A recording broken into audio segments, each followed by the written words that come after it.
Il-kumpens għall-għoli tal-ħajja li se jitħabbar it-tnejn li ġej mistenni jkun ta' €2.33 fil-ġimgħa.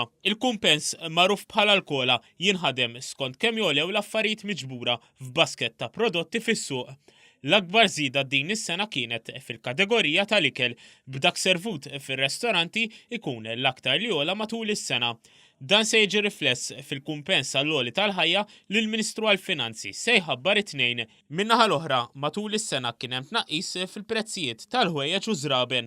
One News tkellem ma' direttur tad-Dipartiment tal-Ekonomija fih dan il-Ministeru tal-Finanzi Keith Borch dwar il-mekkaniżmu li bih jiġi kkalkulat il-kumpens. Qal li kull xahar l-Uffiċċju Nazzjonali tal-Istatistika jarbel il-prezzijiet biex iż-żieda tinħadem fuq il-prezzijiet ta' Settembru li din is-sena kellhom żieda ta' 1.64%. Jirrifletti ż-żgħażagħ, jirrifletti l-anzjani, jirrifletti il-ħaddiema.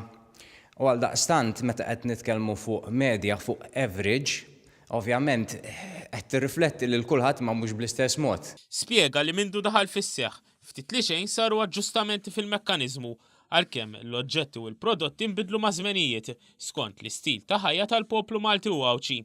Din is-sena l-akbar importanza ngħatat lit-trasport u l-komunikazzjoni pis ta' 22% segwit mill-ikel b'21.50%.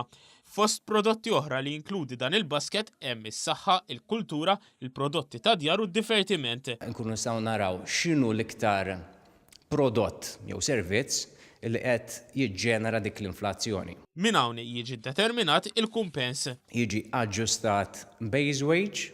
X'inhi l-base wage? Il-base wage hija bażikament rata tal-pagi li kienet maqbula fost l-imsieħba soċjali. Għaliex tajjeb li ngħidu wkoll li l-indiċi tal-prezzijiet bl-imnut jgħaddi wkoll mill-iskrutinju tal-imsieħba soċjali. Is-Sur Borch sostna li l-parti l-kbira tal-inflazzjoni f'pajjiżna hi minħabba żieda fil-prezz ta' prodotti importati minn barra.